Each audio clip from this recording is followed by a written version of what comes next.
What's up, everybody? I'm Mike Arce. Welcome back to another episode of the GSD Show. And today I'm here with Kasim Aslam from Solutions 8. And I had to have him on the show after watching him on Infusionsoft's conference stage talking about Facebook ads. Convinced me that he is one of the top guys in the game, and I had to get him on the show. Go on, Mike. If you own a gym or you need a gym, this is your guy.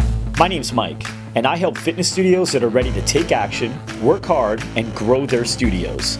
In this very saturated industry, there's tons of competition, but the opportunities are incredible. We'll cover the most common challenges in the fitness world and invite guests in the show that have learned to overcome them and share their strategies with you. This is the GSD Show. All right, so welcome back. We got another great episode for you. And we talked about marketing in the last episode with Brad Martineau, but now we got another guy in here, and both of them are Infusionsoft advocates. So Today we have Kasim. Welcome to the show. Thanks, appreciate it.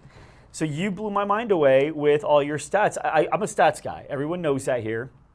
I think data sells. Sure. And Jay Baer did a great job talking stats, and your presentation, you just had slide after slide things that you've learned and you were able to apply to help all the businesses that you work with do better with Facebook ads, along with a lot of other advertising avenues. But we're going to talk a lot about Facebook ads today, correct? Yeah. All right. So how long have you been doing Facebook ads? Actually, let's just talk about, because it's really, that's the new thing for anybody. Nobody's been doing Facebook ads for 20 years, right? So how long have you been doing advertising, sales, marketing? 11 years as a digital marketer is what I tell people. The reason that's a lie is because I started doing software and web dev. Okay. And when you're building websites, the very next question after you launch a website is, how do I get found? Okay. And I never really knew the answer to that. And so, you flash back 11 years ago, and I was doing like really light SEO, was kind of my gateway drug. But over time, we've just progressed into, we don't even build websites anymore. Right. My entire business has transitioned to solely digital marketing. Wow. Yeah. So it's funny, we have similar backgrounds. When I started about 8 years ago, but it started out as web development. Yep.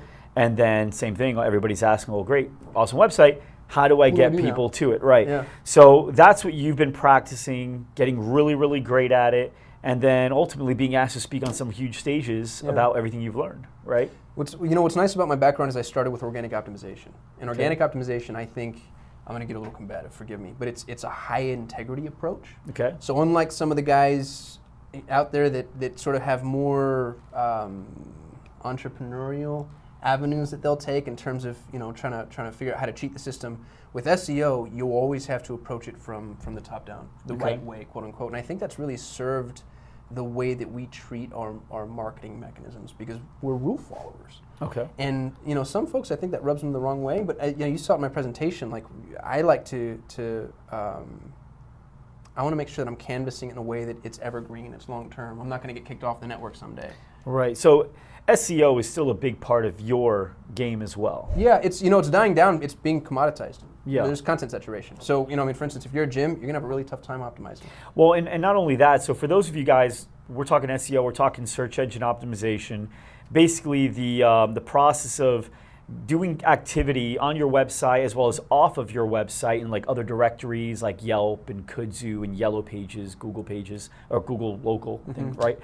And basically making the right adjustments on there so that search engines like Google, Bing, and Yahoo find you to be the right solution to present when somebody does a search that your company would, I guess, follow suit for. So if somebody typed in gym near me, the gym should pop up, and the one that Google feels matches them the best based on what everything else that's going online, they're going to rank up there. The challenge with that is 5-6 years ago, you could, as an SEO person, you could guarantee somebody position. Oh, in 3 months. That was my sales pitch. Guaranteed. That was mine too. Yeah. 90% of your keywords will be ranked. We didn't charge people until we got to 90%. I'd give you your money back. Yeah. That was exact. Yeah. And so what we realized was that was great, but then it got very saturated. Right. Google started making many changes to their algorithm. Panda, penguin, hummingbird, and all these things started kicking in. And then on top of that, more recently, is the addition of directories predominantly being the search results. So now you type in gym near me, before it would be all the gyms. Now it's Yelp and you click on it, it takes you to like their result page for all the different And then you gyms find and yourself yellow pages. optimizing within the network. It's just like another It's a layer on top of nightmare. another layer. Right. The average small business owner just can't keep up No. and do all that The stuff. average agency can't keep up. No, yeah, it's you too can't. hard. You can't charge enough to justify the expenditure time. Right. It's Yeah. it's more than a full-time job. That's absolutely true. So SEO, although I do strongly believe, there are certain fundamentals that you definitely need to do, making sure that your company's properly listed in all the areas where somebody might look for you, Yelp, Yellow Pages, Kudzu. If you go to Moz Local, you get a whole list of like all these great places. And work with guys like you following your content, obviously understanding really the bigger picture. But then we got things that are a little bit more predictable. And that's what when I went to go see you speak, you really talked a lot about that predictability between Facebook ads, and you basically made it sound, which I agree with you, you made it sound as if you're not doing Facebook ads, you're missing a really awesome window for your business to grow. I think Facebook right now, this is going to sound, I'm not trying to sell anything to anybody, but it's the single largest opportunity available to small business owners at this moment. That will change. Another network's going to come and change the game, but right now Facebook owns people's attention, and that's what we're going after. That's what we want to buy. So what are we're going to talk about quite a few different things here. One of the things I want to start out with is who is the right customer for Facebook advertising? Kasim's proven marketing process, his digital business builder, has helped over 500 organizations grow and scale, and now he's sharing part of that with you through his free copy of this 5 Steps to Digital Marketing. For instant access, go to thegsdshow.com/E063, and as an added bonus, we're also including a quick how-to video that shows you exactly how to create a Facebook pixel. This is huge for building your audience. Again, go to thegsdshow.com/E063 for both of these awesome giveaways. Thanks, and back to the episode.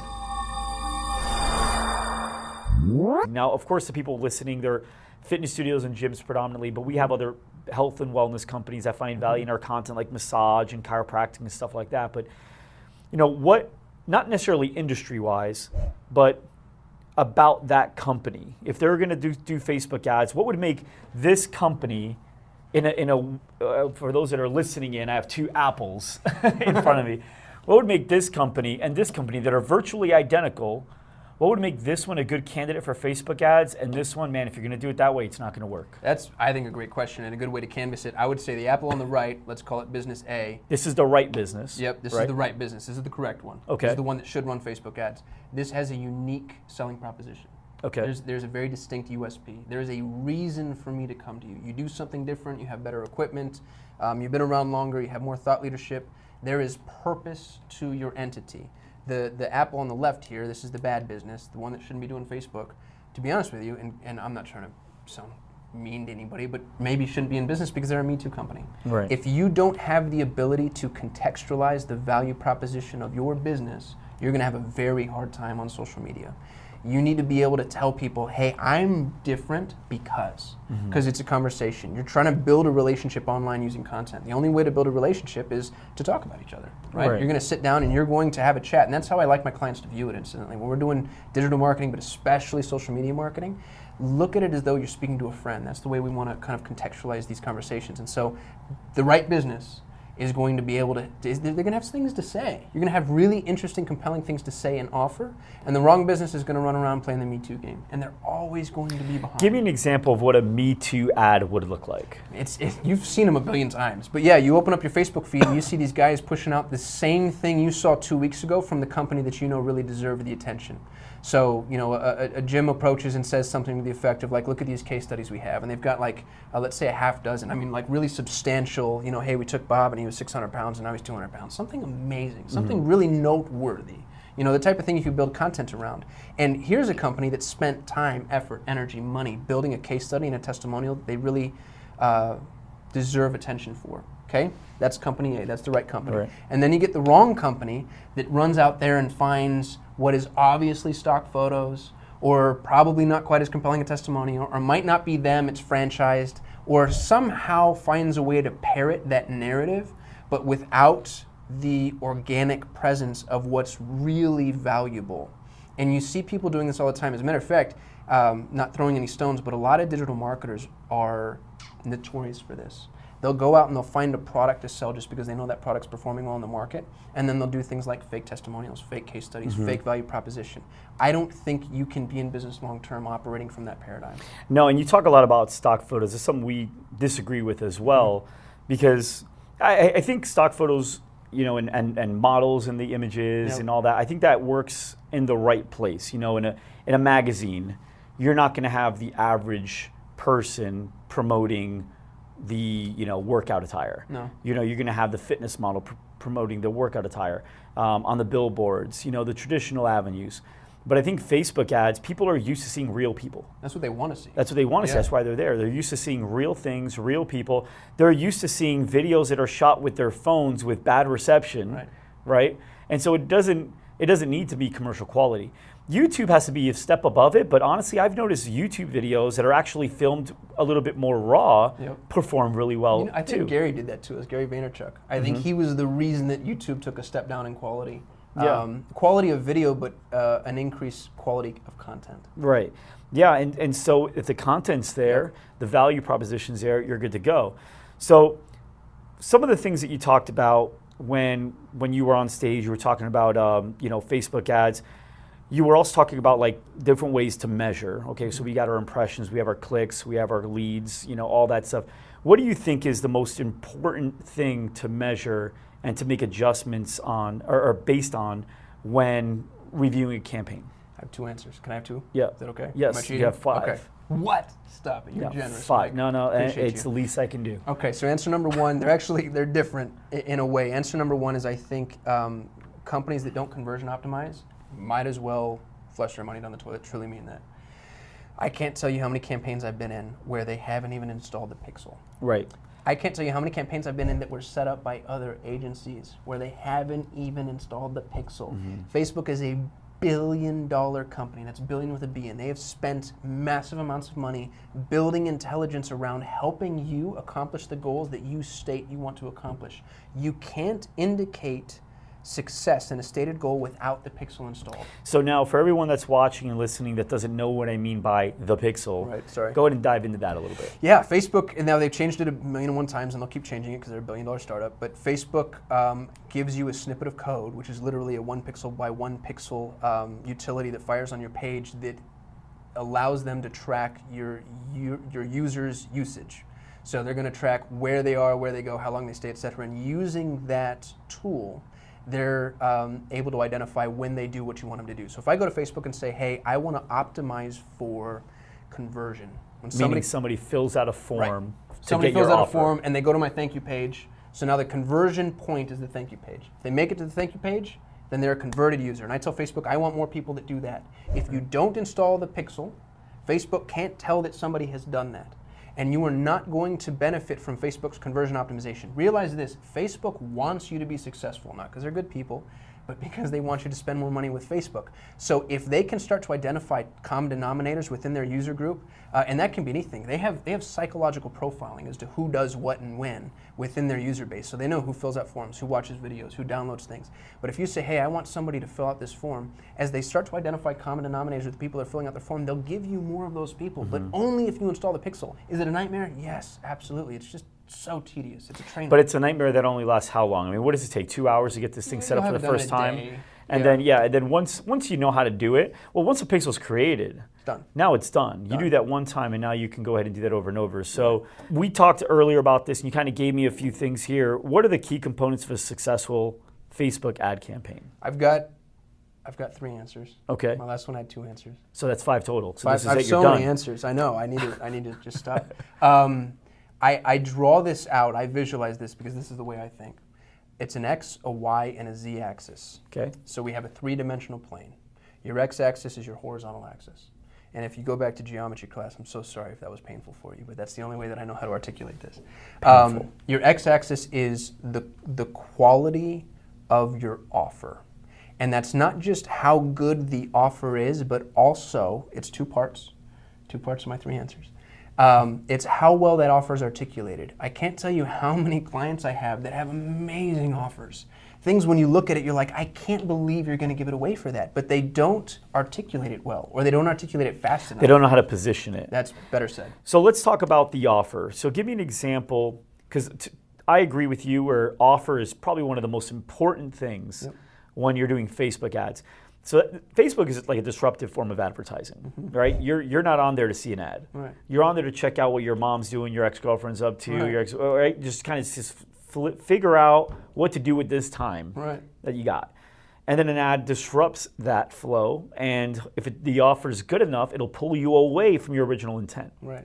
Because the great thing is, if somebody ignores the ad, that doesn't mean that they're not going to see it again. Right. You can stay in front of that person 5, 6, 7 times. You can change the ad up, show them different stuff. Right.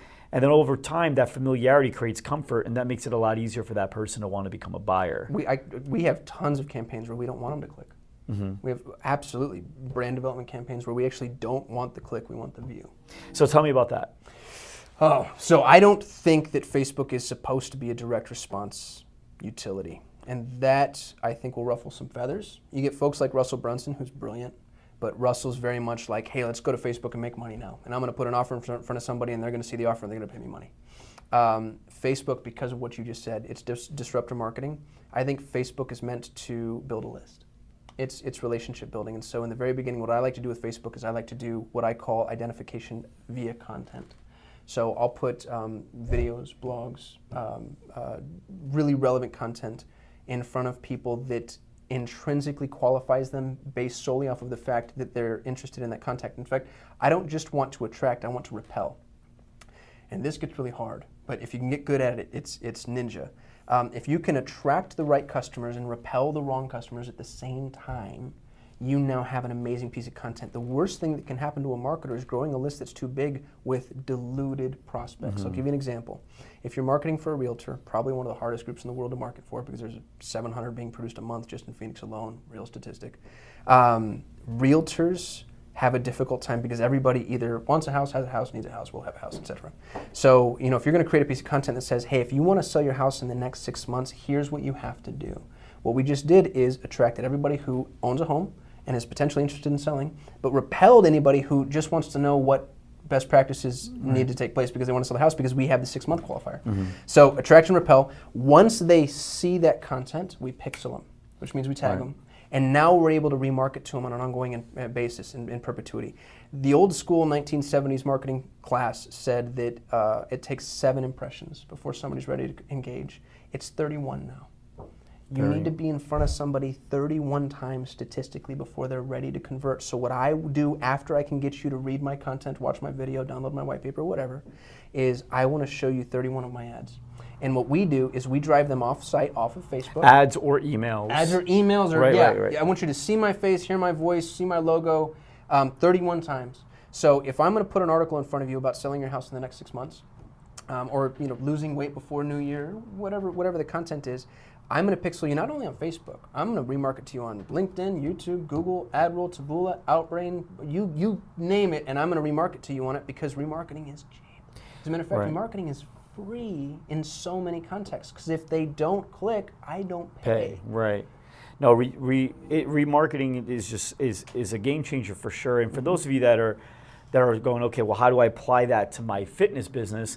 So let's say you're targeting women. You've already identified that your ideal customer is a woman that's like in her mid-30s that has a few children. You could write a blog, something similar to how to get my toddler to eat more protein, right? Because that's a big issue. I have 4 kids and I know that's an issue, right? Kids, they want the carbs, they want the fat, they don't want the protein, right? Or how to get my child to eat more vegetables, right? Little things like that. So the guys that are 22 years old that are getting hammered at the bars that don't have any kids, those guys don't find value in clicking on a blog on how to get your children to eat more vegetables, right? But the mother that's actually having this challenge, that's health conscious, she has kids, obviously. She clicks on it, that's perfect. She's a health conscious mother that has kids that if you targeted also people within 5-7 miles of my location, that's a person you go, great, got her on my list. Because the pixel attaches to her. And so over time, you start building that list up, Now you have reasons to write, right? And now you have an ad and you say, you know what, I want to show my ad only to the 2,000 people on this list. Brilliant. And you could even do somewhere, bring your kids for free. That's such a great example too, that piece of content, because it attracts and it repels. Right. Yeah, you're doing the both objectives. So you talked about not using stock photos, which I'm a big advocate of as well. So tell me about the types of photos or videos, and actually, are you a bigger fan of video ads, image ads? Why? And then what type of videos or images are you using? Depends. The short answer, if you put me on the spot, I'd say video without question. The longer answer. We've noticed the same. Yeah, we're getting video views for fractions of a penny. We've got a client running right now. They do silicone wedding rings. You've probably seen their ads. They're relatively big, but I think they're getting 4 views per cent right now in a targeted niche too, which is interesting because the more targeted you get in many contexts, the more expensive it gets. Percent. Yeah. Per penny. Penny. 4 views per penny, and we don't get charged until they watch. I think 10 seconds is a threshold. Right.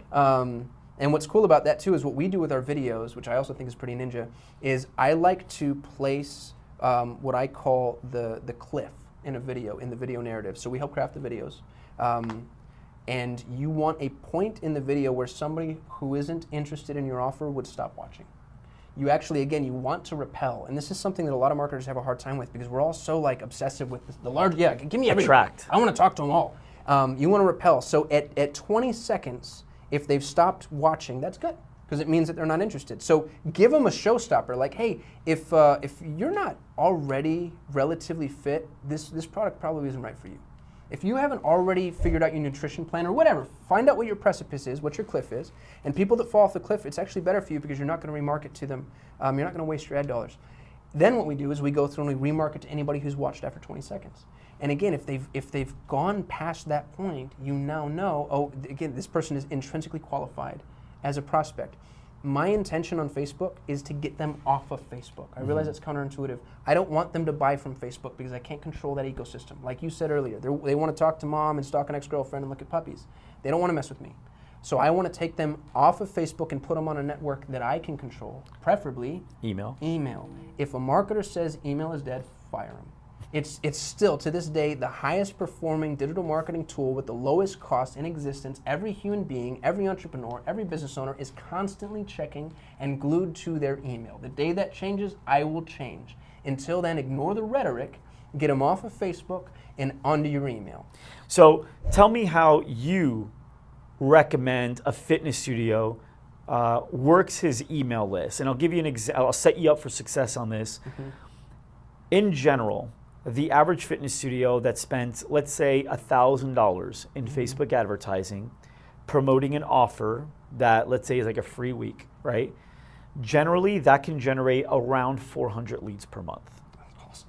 Right? Generally. Now, That's $500 way spends better probably cost around per acquisition 150 or so, right? I didn't mean to interrupt you. Yeah, no, it's fine. And so you have some people that will generate like 600, 700 off of that spend. You have some people that only generate 80 to 100 because location, as you know, plays a big difference. Some people only have like 8,000 people that fit the demo in the reach.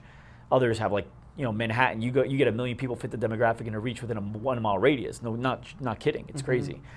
So with that said, it's like, all right, so we get all these people opt in. The thing that stinks about it is you usually can only make contact with about 80, 85% of them. About 10 to 15% of the people will actually fill out the form and then you can't get a hold of them. Yeah. Right? We have similar issues. And then the people that you do get a hold of, not everyone's ready to book their first day to come in. They're not ready yet. Maybe they're going on vacation or they don't know their schedule yet. They wanted the offer, they wanted to take advantage of it, but they don't want to book anything yet because they don't know their calendar. So you got about 60%, now you're down to about 60% left. And of those people, you may actually convert about, out of 100 people, you're converting at about 10 to 15 as the average. The best studios are converting around 20 to 25, right? So what about everyone else? Out of 400, at least about 300 people or so that you probably never converted even at your best. Sure. And you do that every month. So how do you utilize that list of people that didn't convert? What kind of emails are you sending them in order to get them back in focus of getting in your gym? It's the same way I got my wife to marry me. Stalking her? Non-stop follow-up. Yeah, That's why just wear them down until there's no way that they can possibly say no. And I actually kind of mean that. It plays a lot into what we've been talking about, where I said the x-axis is the offer, how you articulate the offer. The y-axis is your audience and how well you're able to segment the audience, which is really awesome in Facebook, and there's some ninja tools. But the z-axis, the third dimension, is time. If I have water, this is my favorite example for the X, Y, and Z. If I have water, I can talk about the quality of my water. You know, triple filtration, such and such light placed on it, whatever. So I can articulate the value of my offer. I know that you are a water drinking person. I don't know when you're thirsty, right? So the idea with the Z-axis is I'm going to stay in front of you and continue to A, provide value, and B, build a relationship until you're ready. In theory, you will ultimately be ready because you've already intrinsically qualified yourself as someone who's interested in my offer. You've already opted in. So now it's buy, die, or unsubscribe. You will buy from me, you will die, God forbid, so sorry, it's going to happen to us all, or you'll unsubscribe. But I'm never going to stop talking to you. The funniest thing that I see out of business owners is they become afraid to use They don't want to email. bother. They don't want to bother people. I already told you I'm interested. So as long as, now here's the caveat, is provide immense value. Don't talk to me unless you have something to say. Right. And that doesn't mean don't talk to me. That means come up with something to say. And it doesn't need to be earth-shattering, right? Like you need to go out and craft content, create videos, do stuff like this. This is insane value. Look at the value you're providing to people. I guarantee, and I'm not trying to pander or even over-exaggerate, but you've changed lives. No question. Actually, we do know that. Without question. Yeah, people have told us. No question. And your ability to do that has earned you relationships with people you don't even know. These gyms, these fitness centers can do the exact same thing. Continue, you don't have to this is a pretty big production. They can start much smaller. Just keep saying, hey, for those of those running around in the summer, here's some issues that people run into some of the summer months. Here's a quick 7-tip checklist. Something they can print out and throw on their desk. What do you get asked every day? Hey, what should I eat before my workout? Hey, what should I eat after my workout? Hey, is it bad to eat before bed?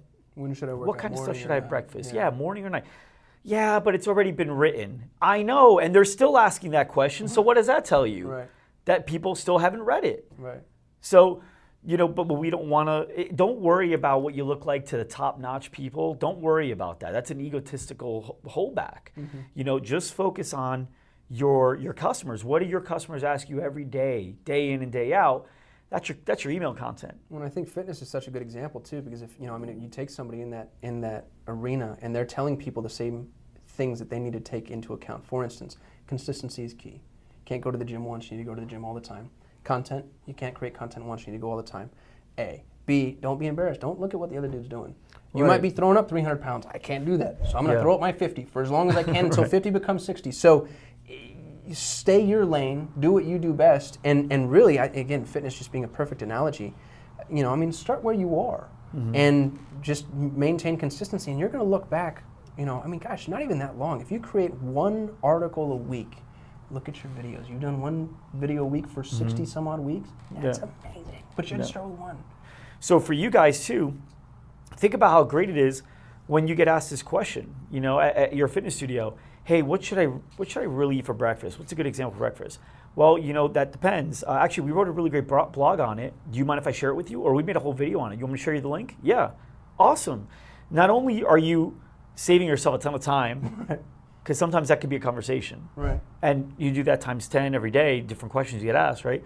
But on top of that, you're positioning yourself as an authority in the industry. Leader, yes. Like you literally have videos covering this stuff. When you should repurpose that content. A blog can be turned into an infographic, can be turned into a slide share, can be turned into a video. The video gets stripped, you strip the audio down. And vice versa. The video can turn into a blog.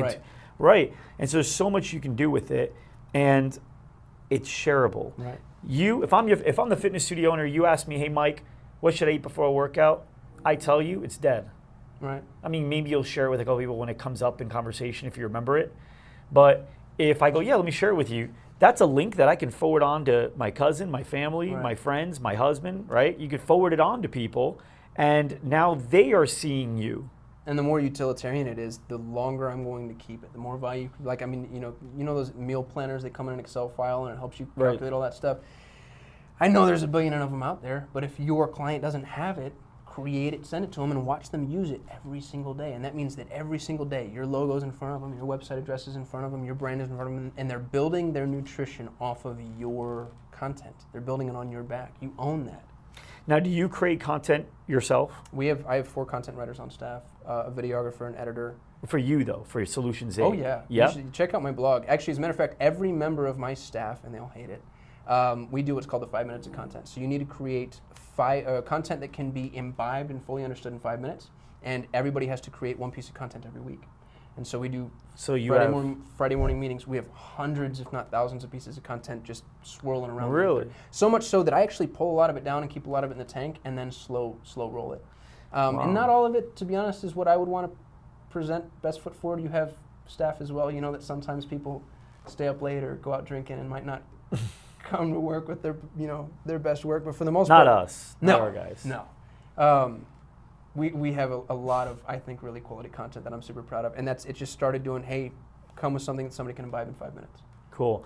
So for those of you guys that enjoyed this episode, whether you're watching or listening, he just told you he's got a ton of content on there. And if you've stuck all the way through to this part, it's because you find this stuff interesting, whether it's because you want to do it or you're doing it now and you're not doing it, you're not getting the results that you want.